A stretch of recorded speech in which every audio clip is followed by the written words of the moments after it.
Welcome, everybody, to another edition of ATLalts, the story behind the numbers. I'm excited to be live today with my special guest.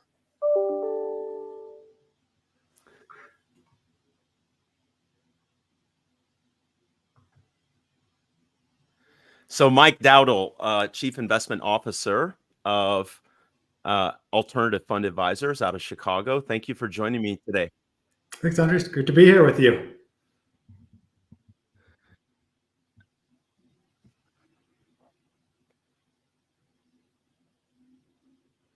So, Mike, I'm getting a little bit of an echo on my end. Are you hearing that?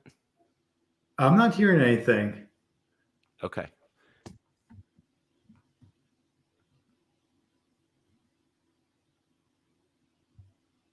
That's interesting because it's repeating, Mike, what I'm saying and repeating what you're saying. So that's a little odd. I don't know why it's doing that. Oh, weird. Yeah.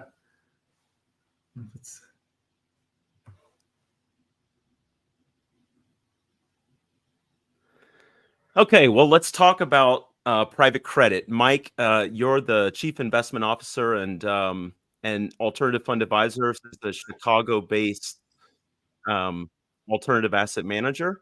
And before we jump into that, just showing on the screen here my background. Been in the alternatives business for about 15 years and host this podcast and do a lot of work on the consulting side with financial advisors.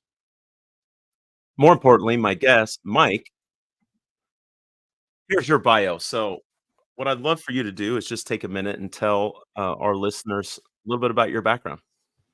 Yeah, happy to. I guess I'm what's considered an elder millennial. So I came of age during the financial crisis.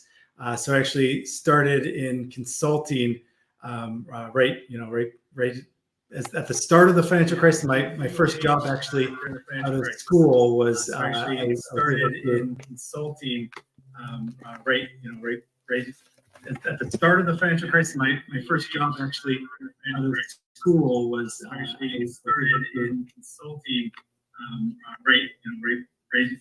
at the start of the financial crisis. My first job actually out of school was I started in consulting at the start of the financial crisis. My first job actually out of school was I started in consulting. And so from there, we were able to really help and build out a lot of the we'd work with the bank, we'd help build out the borrowing base, do a lot of the kind of grunt work, I'd say, in asset-based lending. So a lot of these were loan facilities that were call it 100 to even up to $1 billion in size. So worked in consulting for a few years, then moved over to the buy side. Moved to a firm called Lighthouse Partners, where I focused particularly on credit investments. So it's a multi-manager credit firm allocating capital to underlying managers. So we did that for a number of years, and then had a chance to get a portfolio management role. And I moved over to BMO Asset Management. So that's Bank of Montreal's asset management arm. So I worked there for a number of years, particularly focused on multi-asset and credit investing. So managed a large portfolio across there, both for institutional as well as the intermediary market, as well as focusing on multi-manager alternative products. And then I got connected with founders at AFA. So Mike Jankosik and Marco Honig, and it was a great opportunity. I had seen from various angles just the way that the alternative space was moving into the intermediary market. I had that background in credit and alternatives, so it was just a great partnership. So moved over to AFA in 2021, and it's been great. We've launched the AFA Private Credit Fund. We've had a lot of success. Both from a returns perspective, but also from a business perspective, and so that kind of brings me here to today.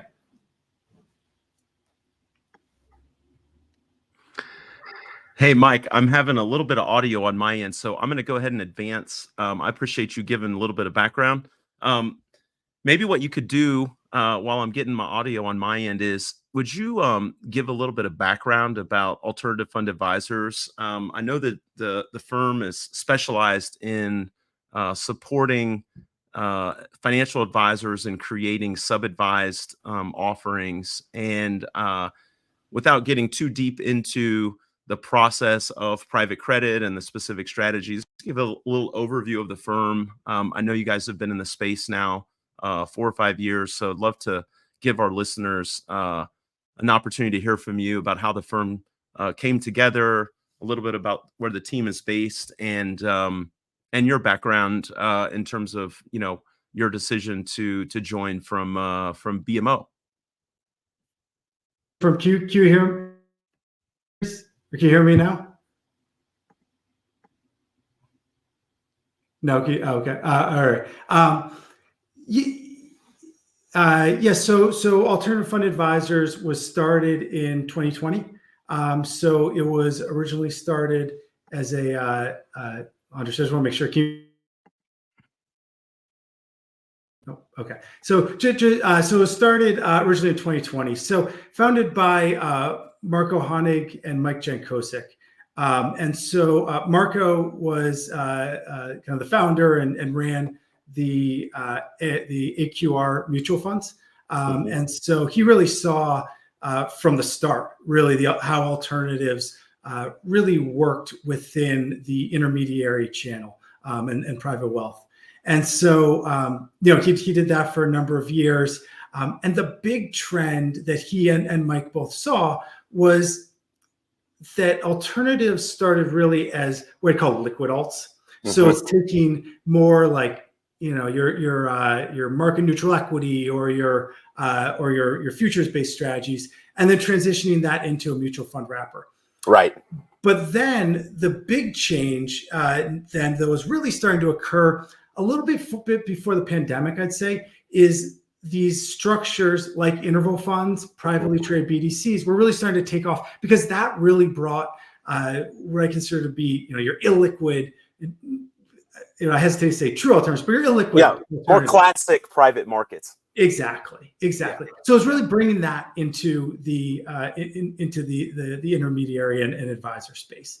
And so Mike ran distribution at William Blair Funds, and Marco and Mike had worked together at William Blair. So they founded in 2020, and I joined shortly thereafter as CIO. And the idea is just that it's really to bring these strategies that, again, tended to be in the institutional space, bring them to the advisor market and the advisor community in a way that's convenient, easier to access, but really provides that private market exposure that they're looking for. And so the structure that we have is what's called an interval fund, and that means it's a 40 Act registered fund. So it looks a lot like a mutual fund. You can subscribe daily, but on the way out, there are it's a little bit different redemption process where there are rolling gates, so quarterly gates on the fund, to make sure that if everyone goes for the door and you're holding illiquid assets, there's not that asset liability mismatch.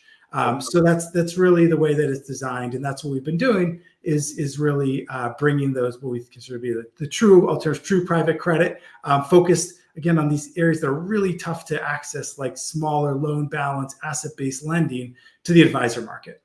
Yeah. Well, I'm looking forward to diving in. I was having some technical issues when you were going through your deep background and going through a little bit of your bio, but I'm hopefully that's all in the past. So I'm looking forward to taking our listeners, and I think a lot of our listeners on ATLalts are folks that are building practices.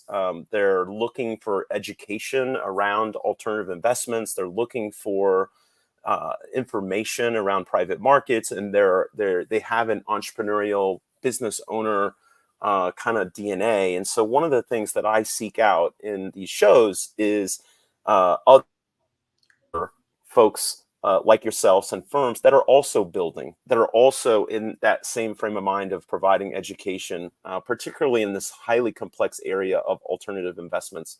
So what I did is I outlined for those of you listening in a set of topics that Mike and I are going to take you through over the next 45 minutes. And so you see those here on your screen. And what I thought we would start with, Mike, is just a high-level overview of the credit asset class. And when people talk about credit, that can mean a lot of different things, clearly. And this list you see here in point one may not even be a comprehensive list, but I think it does capture a lot of the major, as I say, food groups. So maybe what we could do is start by just having a conversation around just an overview of the credit asset class. I know that you at AFA don't focus in all these specific areas, but I think for the purposes of just level setting and providing a good framework to dive into where you guys focus more in the asset-based lending area, maybe we could spend some time just talking about the credit market. Would you mind just kind of taking us through like a 10,000 foot view, if you will, of credit when it comes to like an advisor that's thinking about credit outside of just their core fixed income allocation? Yeah. So I mean, we could probably spend a few hours here. So I'll try to keep it relatively high level. So at a very high level, you have really two spots where credit can go. It can go in the public market. It can go in the private market. So in the public market, it's your typical things like bonds. You can go out and buy a bond from Boeing. It's probably not doing so well these days. But you can go there and just buy that. And so, usually you get that through some sort of a bond fund. But certain groups you might be going out and buying bonds yourself. So that's the public market because these bonds have a QSIP and you can trade them. They have relatively liquid markets depending on what type of bond you're trading. But that's the public market, and that's about half. And that could be things like municipals, corporate government bonds, obviously treasuries, and other things. So we kind of put that aside. That's your publicly traded fixed income bond market. Exactly. Yeah. And if you're thinking, not that long ago, but 5 years ago, say that was 100% of people's portfolio was that. So there's the public side. Now you go to the private side. The private side then can be split between really two buckets then. So there's banks and just the lending that banks do. Banks will say make a loan and just keep it on their balance sheet. So that's something, again, that's as old as time. There's banks that have been doing that and keeping it on their balance sheet. And then there's the private markets.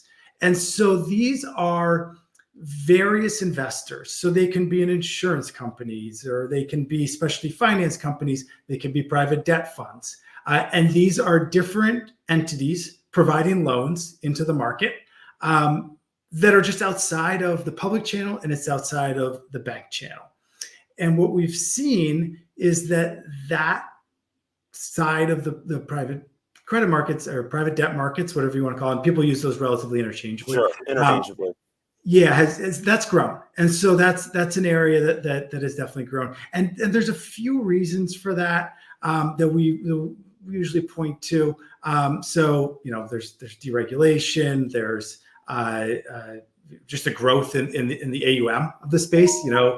Growth begets growth. But things like Basel III and a lot of these new bank rules, maybe the everyday person may not recognize that in the fact of their checking account, and you see so much of this banking services now moving digital. But the fact of the matter is, following the financial crisis, there has been a significant amount more regulation, and as a result, behavior, has it not changed at banks in terms of the businesses they want to be in?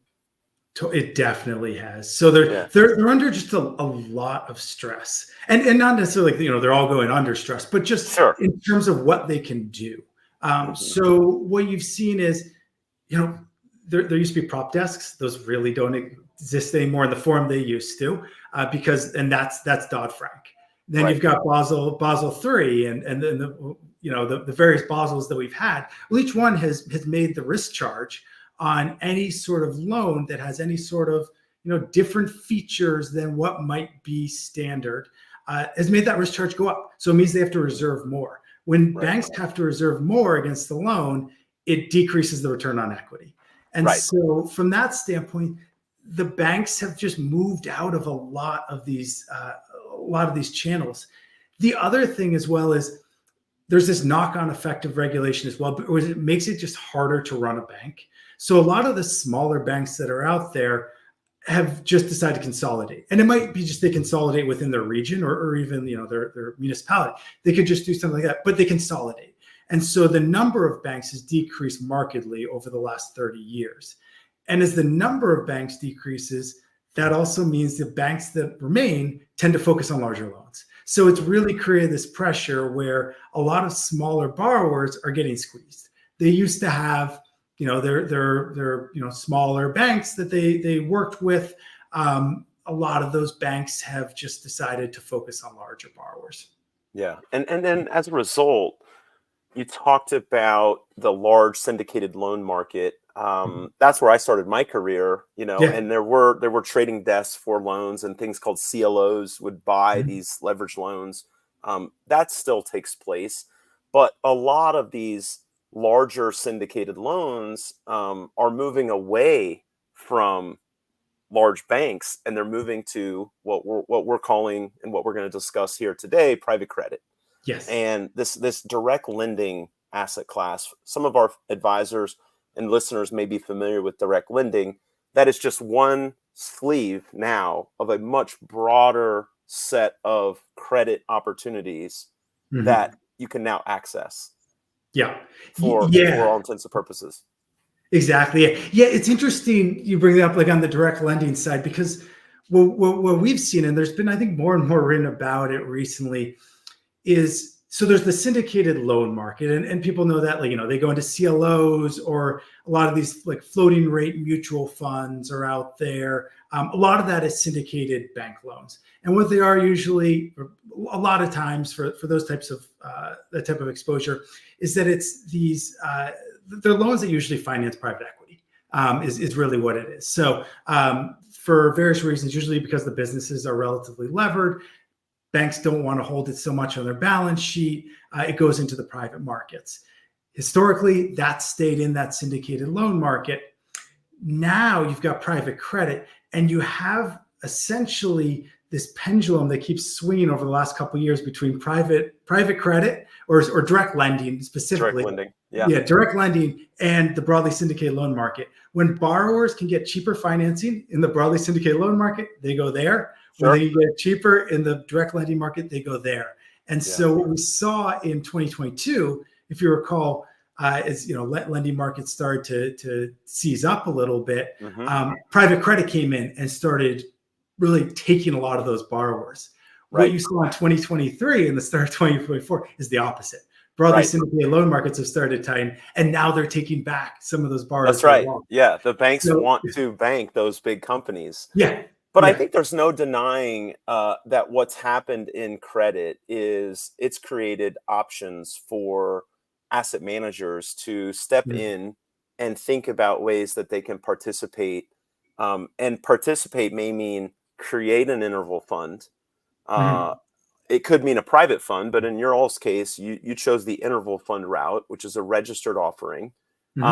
And as a result, that opens you up, does it not, to a tremendously bigger potential market of investors.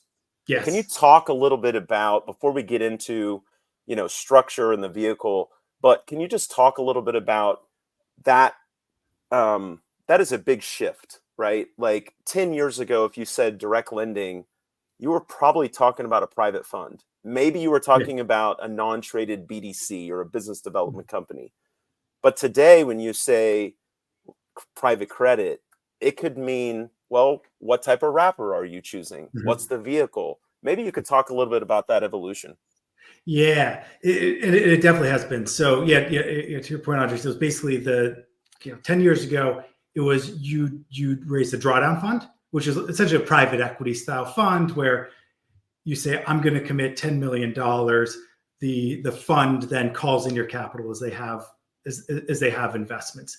As you can imagine, from a investor's point of view, that's a really cumbersome process, especially if you're a wealth advisor and you have a couple hundred investors. You have to then coordinate, for each fund, say 20 different capital calls across 200 different investors. It's mind-bogglingly just a nightmare.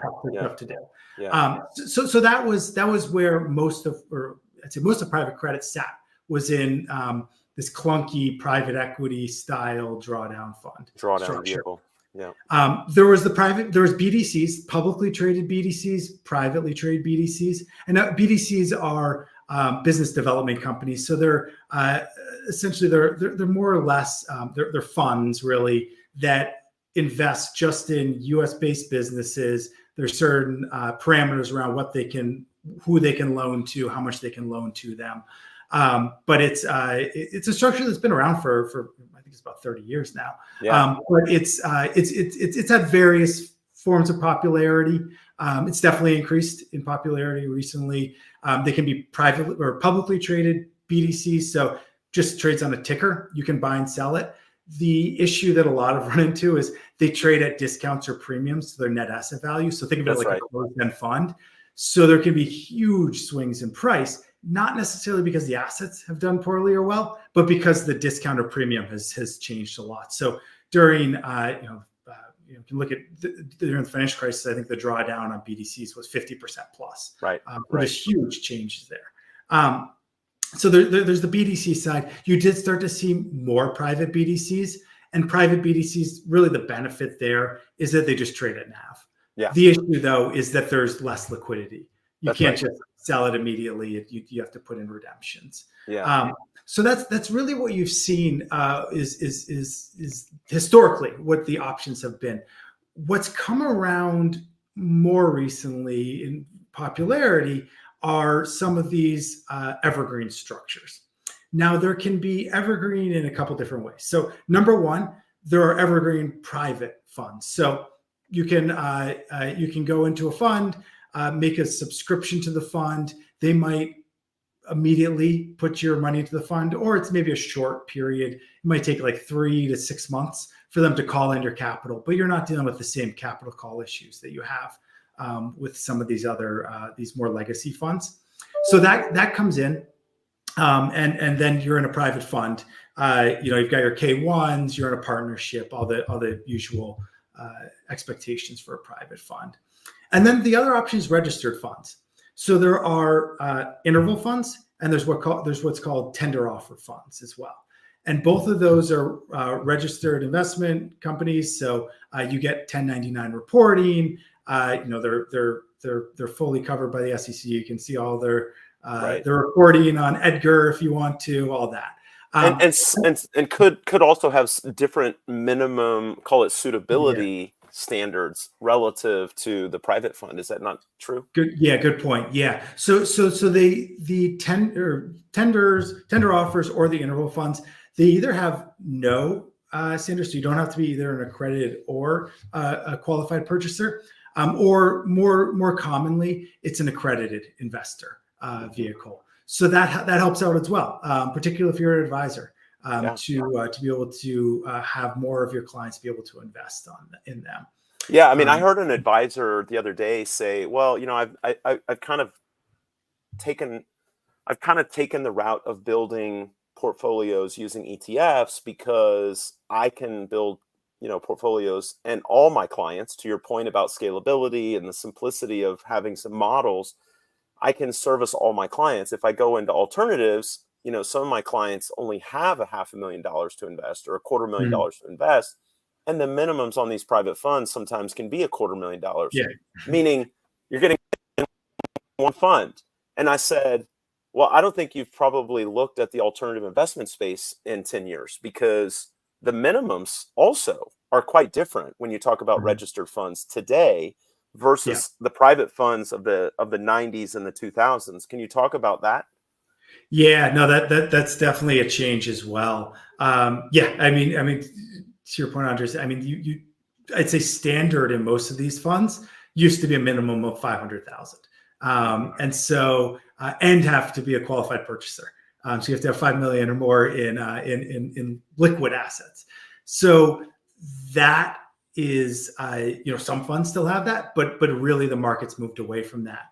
And so now you can have much smaller minimums in interval funds. Usually what you see and what we do as well is we look at minimums at the advisor level and not at the client level. So from that standpoint, you can do much smaller trades and you can include a lot more of your clients. And if they just want a little bit in their alternatives or from alternatives, they can do that. There's that option now. It's not an all or nothing. The other thing that's really nice about it, I think, is that it allows you to gain diversification much, much easier. So when the minimums are lower, you can have 2, 3 private credit funds for an investor that it used to be, you could maybe have one in their portfolio. And diversification, I think, is really important in the private markets. Yeah, let's talk about that. I know we spent probably more time than you and I thought talking about structure, but I want to get back to talking about the credit universe, to this diversification point. Yeah. When you look at a lot of financial advisors, they're running some version of a 60-40, 70-30 portfolio. That's the traditional approach anyway. More and more, there are advisors starting to incorporate alternatives. And so maybe they have a 5, 10, 15% allocation to alternatives. But let's talk about that 40% fixed income allocation. And you made this point before we went live that when alternatives came out, alternatives and private credit 1.0 was, what is this private credit, direct lending, what is specialty finance, what does asset be? That's going into my alternatives bucket. It's part of that 10%. It's part of that 15%.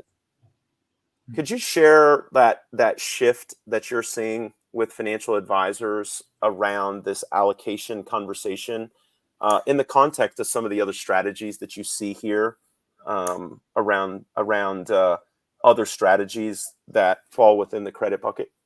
Yeah. Let me start first with the bucketing. I think that's something we've really seen start to shift. So, again, if you're talking 5 years ago, with most financial advisors, it was private credit's alternatives. It's something that doesn't fall within my fixed income or my equity. It's an alternative, and that's it makes sense. I mean, that's from a high level, fair enough. Okay, it goes into the alternatives bucket. We're seeing significantly more start to evaluate it as a fixed income because it is. I mean, that's what it is. It's a loan, so it's fixed income. So it's an alternative to a traditional bond allocation. Yep. Yeah, exactly. Yeah, and if you think about the market, if the market is, the numbers are all over the place. But if you look at most recent numbers we've seen, about half of the quote unquote fixed income market is public, and about half is private. So if you're only including that public sector into your fixed income investments, you're missing the private side. And so that's what I think is, is particularly interesting is, maybe you don't have a market cap weighted fixed income, but incorporating more privates into that fixed income section, I think makes sense. I think it's, and there is a yield pickup on it. It's, if done right, it's a great strategic asset allocation within a fixed income portfolio. And so that's really something we've seen really take off. Right. The other thing, it also, does it not, like it's also allowing the client to invest more dollars, because if we're talking about, let's just say $1 million client in terms of investment assets, and 40% of that is in the fixed income bucket, you've got $400,000 to work with if you're the financial advisor to think about diversification and generating income. Yeah. Right. When we're seeing what's going on in the interest rate environment, and where that 30-year, 40-year run of fixed income returns is going to look very different going forward. And so people want to generate income. These are strategies that are designed to do that. Exactly. Yeah. I mean, that is our reason for being as within our fund, is to generate income. And so if you look at the demographic trends, we're not getting any younger as a country, and we're one of the younger countries relative to, say, Europe or some other places. Sure, Japan, yeah. Japan, yeah. I mean, there's a huge need for income, and so that it takes a little bit of creativity to find income and willingness to look in other spots outside of government treasuries or money market accounts. And so that's something that a lot of advisors, they need to get a little bit more creative to generate that income, particularly during the deaccumulation phase for a lot of people, where income is huge, and they Right. need to be able to fund lifestyles. Yeah, if you look at the S&P, I think there's studies out there that show that the S&P, performance tends to move in these sort of groupings. You can look back over the last 100 years, and there's periods of 2 years, 4 years, 5 years. Sometimes it's longer, right? We're coming out of a pretty lengthy bull market. But even if you just look at the S&P last year, I mean, the naysayer would say, I don't need alternatives, right? Yeah. I've got all this exposure to the S&P, very cheap products. I can buy, any number of very low cost index funds, and my clients are getting paid handsomely. Fees are low. Everybody's happy. Unfortunately, what ends up being the case a lot of times when you look at the underlying holdings is the advisor's client is overweighted a lot of times to large caps. Yeah. And over allocated typically to just the public markets with the fixed income and the equity allocation. And I'm not making the case for private equity and private credit here, but what I am saying, and what I think I hear you saying, Mike, is that half of the economy in the U.S. potentially the advisor is not getting their client exposure to. Yeah. If they don't have allocations to credit and other alternatives. Exactly. Yeah. And by way of being public, there's usually going to be, you'd expect there to be some sort of a premium by being public, because there's the liquidity that's embedded within a lot of these measures. And just in private credit or versus public credit, that's real. There's a liquidity premium that's embedded in there. So if you have a long enough time frame, you don't need the money immediately to pull out the principal. You like the income can be distributed. It's just a great way to capture that premium and that illiquidity and be able to get access to different drivers. And so things like small balance premium, that's something that's real, and it's something that we see and something we try to capture within our fund is focusing really down market, because it's really a less competed area of the market. A lot of these borrowers aren't getting 20 term sheets coming to them when they get to pick which lender they're going to go to. So just by way of it being less competed, you're able to pick that up as well. So I think there's some real advantages to having that private market exposure.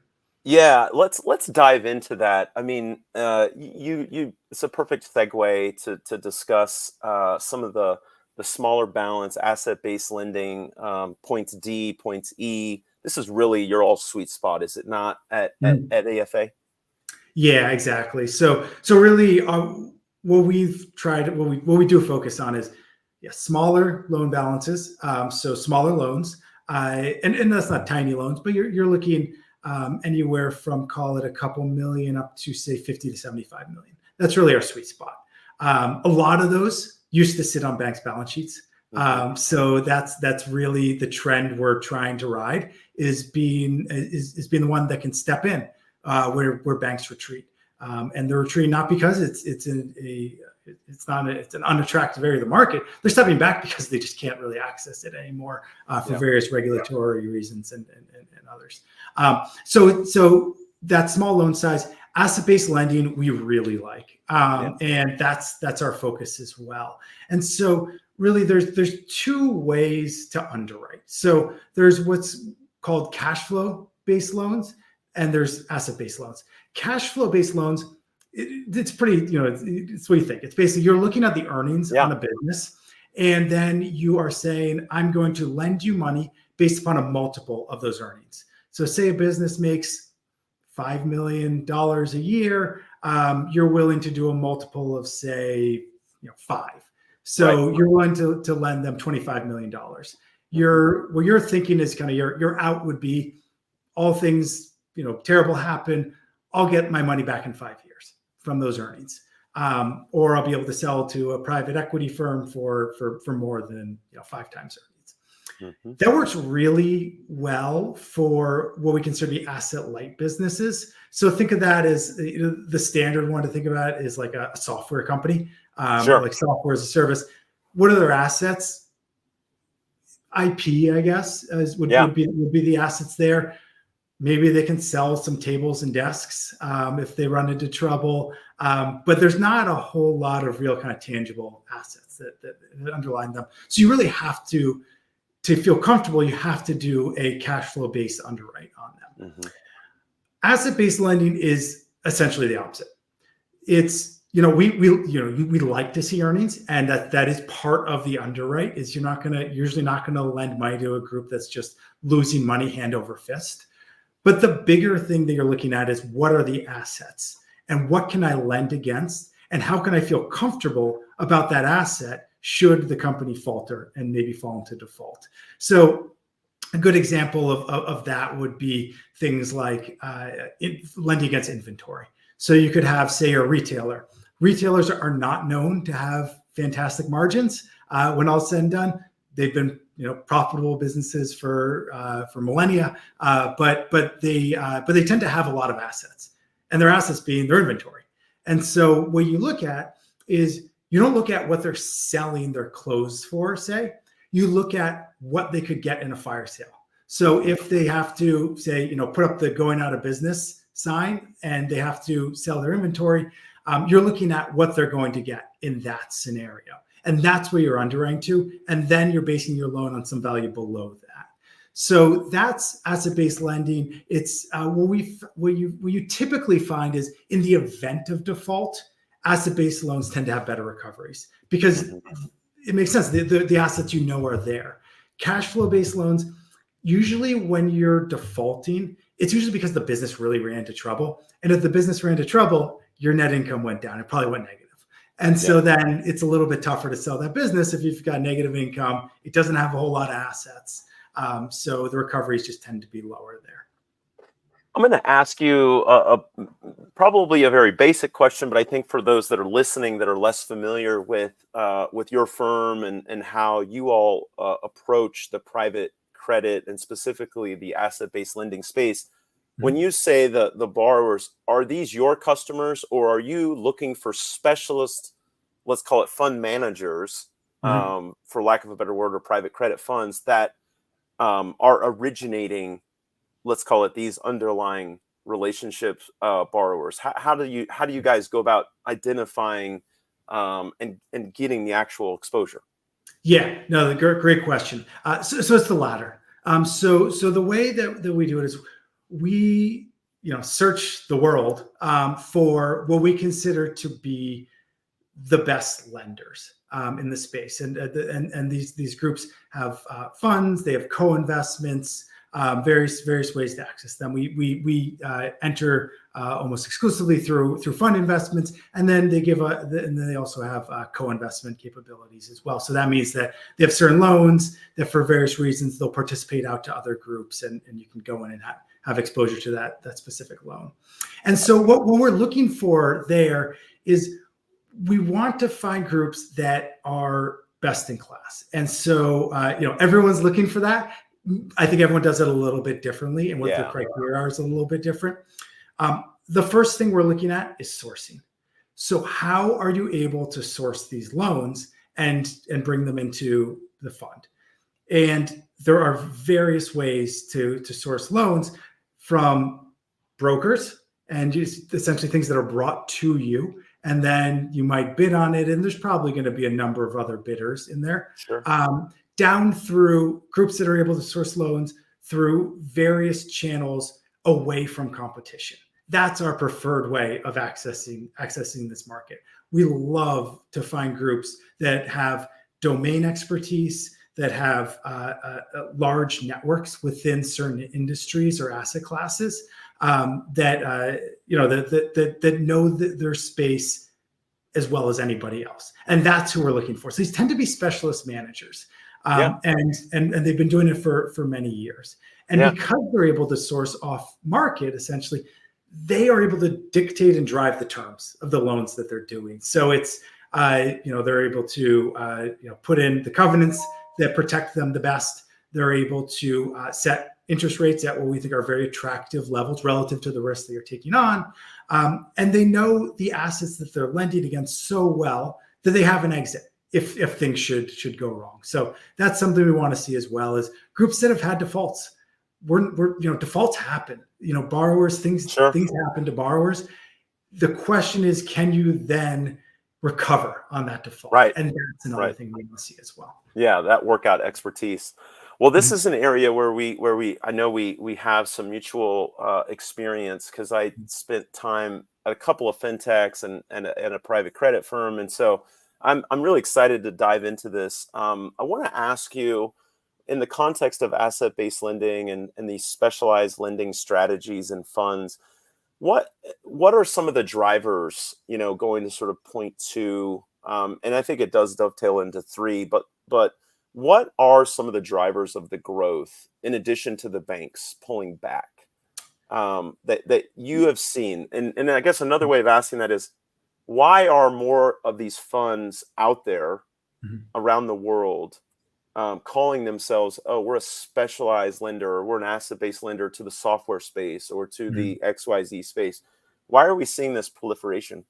Yeah. So we hit upon regulation, so I won't go into that. I think the other large driver there is technology. And so what you had before, so think about from say 30, 40 years ago, what would a bank have to do to create a loan? So they would have to have someone usually walk in their door, or they'd have to have someone who goes out and finds that borrower. Yeah. A relationship banker or somebody like that. Exactly. A relationship banker who knows their business, then maybe have deposit services with them. They know, hey, they're about to expand here. We should probably talk to them about giving a loan. So then you find the loan, then you need to underwrite it. That's a whole team of underwriters that are doing everything. They're processing physical paperwork. They're going out on site multiple times. They're doing multiple in-person meetings. It was extremely resource intensive to do that. Now, fast forward to today, a lot of that's gone. I mean, things as simple as Google Maps are huge lifesavers. If you're doing a commercial real estate loan, you can just go on Google Maps and see Street View and make a quick determination: is this something I should even pursue? Whereas before, you'd go fly out to wherever it is and make that determination. To have someone come in your door, you don't need a relationship banker anymore. You have, we have certain groups that we work with that get a lot of their referrals. They do Google ad targeting. And that, people just search for, I'm looking for this specific type of loan. They're the first result that's there. So there's different ways to source the loans and underwrite them. And there's also, I think, you raise a really good point. I think there's also just whole new economies and ecosystems that didn't exist before. Like if you just think about our podcast here, like social media, right? The markets like YouTube and Facebook and Amazon, these are entire economies. I don't know if you've looked at lenders that are active in some of those spaces, but when you step back and look at these, they didn't exist 20 years ago. And so now there are people doing inventory financing of Amazon resellers, for example. And that lender needs credit in order to make loans. So just an example, but I know I cut you off. I think you raise a really valuable point that the technology and transformation of industries has created and brought costs to originate down substantially. Yeah, no, definitely so. And no, to your point, some of these newer asset classes, they fit really well within private credit. There's some risk to it because it's new, and totally get that. But there's ways to structure it around various covenants, various ways of dispersing the loan You only disperse the loan as you start to get history of the portfolio and what you're backing, that help to mitigate some of that risk. The issue is that banks don't have that flexibility. They're not able to build in these really bespoke covenants because it's outside of what's standard in maybe some of the in underwriting handbooks or with what the Fed best practices may be. So it's just it doesn't shoehorn into the banking industry. It does fit really well within private credit. And what I think you're going to see is some of these industries you mentioned, like the Amazon resellers financing their inventory, or YouTube royalties, financing YouTube royalties, and things like that. I think that starts in the private credit markets, and it eventually, I don't know when that's going to be. It could be a decade down the line, but that's eventually going to go into the public markets or to the bank loan markets. And so there's this. The private markets are great for that earlier stage process. And then the public markets drive down financing significantly, and they can do it at a much larger scale, but they need something, then they need an asset class that's really well developed to be able to bring it out that way. Yeah. So if I'm a financial advisor and I'm thinking about, okay, I want to begin, and we're going to talk about point 4, which is diversifying credit outside of the core, well-known direct lending area. But if I'm a financial advisor and I'm starting to think, maybe I need to take a meeting or do a webinar, or get informed about some of these asset-based lending strategies or specialty finance. You're hearing a lot about all these new areas of private credit. What are some of the unique characteristics? You hit on some of the companies are going to be newer. Mm-hmm. There's potentially going to be more of a technological or a technology aspect to the business. You alluded to software businesses as an example before. What are some of the other aspects that somebody that's beginning to do their diligence and research are going to find within some of these asset-based strategies that they just wouldn't see when thinking about a large direct lending manager that's lending to a multi-billion-dollar company that's got hundreds of millions of dollars of EBITDA annually?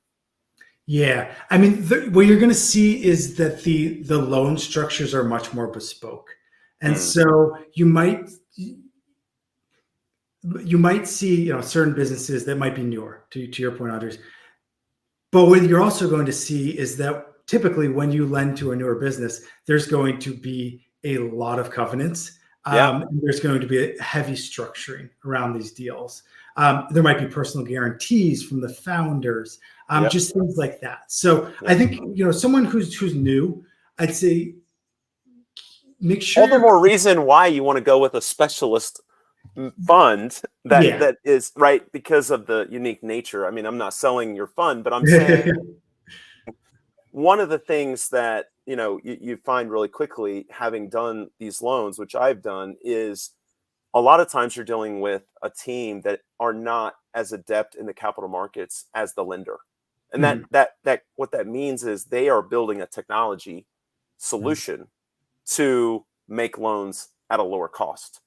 But what they don't have a lot of experience in is sitting in a capital markets desk or a structuring desk, or they're not lawyers. And so I don't want to say it creates an advantage, but what it does is it allows, to your point, a specialist fund or a specialist lender to put in place the buffers and the protections and some of the covenants to account for the risk. Yeah, exactly. Yeah, no, what we've seen is a lot of groups that we invest with, actually, they used to work at banks. And so they've done this before. It's not like this is something brand new. They've lent, they've lent in various areas. They've found this niche. They've done it for a number of years and really built out an expertise there. So I think getting comfortable with whoever it is that you work with to get access to private credit, that's huge. And you need to make sure that it's someone who frankly knows what they're doing. They need to have been through multiple cycles, right? Exactly. I always call it cycle tested. You hear the term battle tested, but cycle tested, right? Because there's only so much you can gain from having grown up in a bull market or Yeah. having grown up in times when interest rates are very low, like we're coming out of, right? And we saw that with fintech lenders, for example, over the last few Yeah. years, where they really, really have had their models under stress because interest rates spiked over the last 2 or 3 years, and their business model, their unit economics, was predicated on rates are going to stay low for a long time, and they got a lot of venture, on that premise, and it turned out to not be the case when rates spiked. Yeah. But let's talk about another really important issue, point four, particularly for our advisors and investors in private credit. This is a theme that I know that you guys have continued to see is the advisor or the investor that says, "I'm in alts. I've got my one, really big private credit allocation to one private credit fund. I'm set. Mhm. I'm good." Um, Talk about this diversification conversation and how it's evolving quite rapidly. Yeah, yeah, no, it definitely has become a lot more of a hot topic, I'd say, in the advisor space. So if you have essentially private credit 1.0, I think is what we termed it Yeah, before, and so that's direct lending, usually to private equity sponsored businesses, and it's essentially a sibling, I'd say, to syndicated bank loans. right. There's a few differences usually in how they structure it and things like that. But at the end of the day, the borrowers are more or less the same. Your borrowers at the end of the day are really the private equity firms and the Sure. businesses that they back. Yeah. And so that was really where a lot of advisors started in the private credit markets because that's where a lot of the product was, to be frank. And so that makes sense. That's where that's a good starting point. What we're seeing now is a lot of those advisors, they had a good experience. They've done well in those funds. And now they're starting to think, well, maybe I need to add more to private credit. And it's something that I want to increase as an allocation. Where do I go next? Now your options are you could go and do another direct lending fund. You're going to get more or less the same risk characteristics. Yeah. You might get a little bit of manager diversification, which could be helpful. We saw, there's been in the news recently, Barings, their entire direct lending team just got out of their seats and left for another firm. So there's some manager risk there, but the assets they hold are going to be more or less the same. So what a lot of the conversations we've been having with advisors is diversification to essentially from almost a risk factor based. So if you think of some of the major, I'd say major characteristics of private credit, there's large loans, small loans. If you already have large loans, which is mainly what direct lending is, you should probably start to look at maybe should I do some smaller loans. If you already have cash flow based lending, which is most of what direct lending is, maybe you should start looking at some asset based lending. If you have businesses that are mainly private equity sponsored, maybe you should look at some areas that are non-private equity sponsored. So those are some of the things we're having conversations about, and just ways to complement current exposure while also having what we think is a really attractive return profile. And not to talk our own books too much, but that's essentially what we do in our fund, and that's the way that it's positioned. Is it's a great compliment. Right. I was going to say it doesn't have to be a replacement to the return and the relationship and the work and the diligence on the direct lending side, which is typically your larger corporate borrower, to call it large middle market. Mm-hmm. And then maybe you even go to the lower middle market. But what you're saying is this alternative lending, specialized lending, asset-based lending is going to potentially get you factor exposures that are quite different when you line it up and compare it on several of those dimensions. Exactly. Yes. So you're going to have different factor exposures. Also, historically, particularly like smaller loan size, non-PE sponsor, there's historically been also a yield pickup there. So what that means as well is you can get a similar return profile, and when we typically use very little leverage for using less leverage.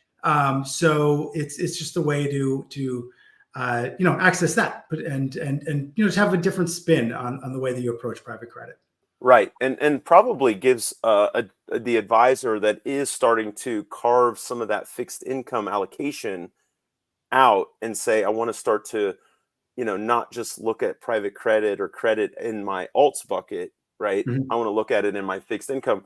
There's just more dollars that you need to think about deploying. Yeah, And so that raises practical issues of you need to have more relationships if you're exactly. committed to the alt space, right? Exactly. Yeah. Yeah. No, Yeah. that's exactly right. And the other point I'd make as well is I mentioned this before, but diversification. Yeah. Look, I highly recommend diversification in the private markets.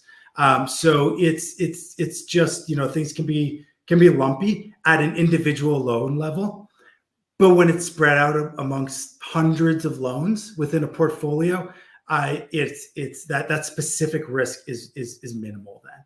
So so really look for diversification at your client's portfolio level, and then also at the funds and strategies you invest in. Yeah. So sort of taking the opposite approach of potentially what we're seeing in some of these like index ETFs to Yeah. go to the, compared to the stock market where, I don't know what the contribution for the top 6 or 8 names is to, the market's returns, but it's just astonishing when you look at those 6, 8 big, mostly tech names driving most of the market, Yeah. and accounting for most of the return. I want to ask you as we finish up a few other points about your process, because obviously your relationships with are sort of sitting between two critical parties: the financial advisor, right, who is seeking exposure to uh, asset-based lending through an investment with you guys and your interval fund. But the other piece is the asset manager community, and you Mhm. talked about this earlier, is having really a global uh, lens to be able to find the best managers with the best origination capabilities. Maybe we could just spend a couple minutes talking about that diligence process. If I'm a manager and I'm coming to you and I'm saying, "Hey, Mike, take a look at my, asset-based lending thing we're doing in software and XYZ," like what is that conversation going to sound like to Yeah. start? Yeah. So the first thing I'd recommend is don't quote Sharpe ratio. Sharpe ratio in private credit is a non sequitur. Yeah. So we don't start with Sharpe ratio. The first thing I want to know about is I want to know how you're sourcing your loans and how you're underwriting them. What's your process there? So that's first and foremost on the when I'm going through my checklist. And Hmm. we actually we internally have a whole scoring system, and the first thing we're looking at is that. Okay. So how are you doing it? How are you getting the loans into the door? How are you then, once they're in the door, going through and making sure that you're not going to lose money through your underwriting process? Right. So that's really the first thing we want. And Yeah. if you start to hear things like, I don't want to hear about covenant light loans. I want to hear about the covenants that you have on your Right. loan, Right. and I want to hear Yeah. how restrictive they are. And I want to hear about you're able to source things away from the market. I don't want to hear the fact that you just won this loan in heavy competition, Right. because if you won a loan in heavy competition, you were either the lowest interest rate or you had the loosest terms. So Hmm. those are the two things that we really try to avoid there. Yeah. So You said that's something earlier that I'd love to ask you about. You talked yeah, about losses. yeah, I think there's this perception amongst asset managers. I spent a long time working at a number of asset management firms of not wanting to talk about the dogs in your portfolio, not yeah, wanting to talk about, this in the case of a long short equity fund. I remember not wanting to talk about the ones that are down. yeah. Um, but you sort of said something different earlier, which I'd love for you to spend a second on, which is talk about the losses or talk about what you've learned from the losses. Can you spend a second Yeah. on that for the asset manager out there that's listening? Yeah. So I mean, defaults happen. That's going to happen. If you're lending in the market, you're going to have defaults. Now, I'll usually request from groups. a tape of their loans that they've done. And you can bet if I see a loan that had a default, I'm going to ask about it. Sure. And ask about, what happened here. And explain this to me. Just go through the process here. And so what you want to see is, did they lose money on it? So defaults, once they default, you have a number of different pathways you can go. Remedies. You can go to liquidation, workout. You try to sell the business. You can do all different things. And there's no right answer, because in a lot of it's very situation dependent. But I want to hear how that worked and how you thought through that process. I want to hear also about on the recovery. Was the recovery what you expected when you underwrote the loan? That's a big thing. So you underwrite a loan to a loan to value ratio. So say it's a piece of property that you appraised at $1 million. Say you do a 75% loan to value ratio, you're going to loan at $750,000. Now, say something goes wrong there and the borrower goes into default and you move for liquidation. If you only got $500,000 for that property, you probably made a mistake in underwriting or something catastrophic happened. But I want to know what that is. So that's a big part of the process as well. So I'm not looking for a right or wrong answer. I'm looking for the process. To your point, Andres, what did you learn from it? A lot of times people, something will happen and say the recoveries or something or the default process didn't go as intended. Fair, that's okay. But did you change your loan docs after that to ensure that mistake wouldn't happen again? What else did you reevaluate in your loan process to ensure that these mistakes don't happen? So those are really the conversations that we typically have. Yeah, that's great. There's a credit manager in Chicago that I was talking with recently, and he was describing their investment committee process for approving loans, and he said, we do the loans that we hate the least. And I thought that was a good way of kind of putting myself inside that room where, a bunch of the investment committee members have read the package and they're like beating up the originator, and eventually, one or two get approved, but everything else is sort of like, no, we're passing. I thought that was interesting. And then I think the other thing that's really unique about credit is the credit manager, right, is got effectively kind of a capped upside. Yeah. And so it's like, the most amount of money that you could make if you're right.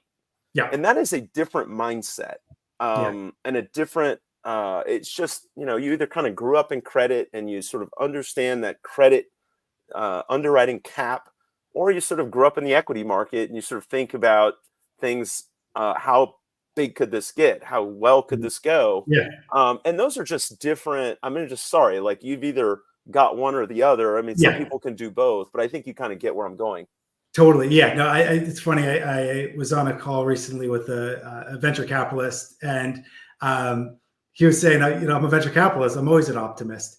Yeah. And you say stuff like, that's not really how I think. So it's really true. We're writing puts, and essentially venture capital, you're buying calls.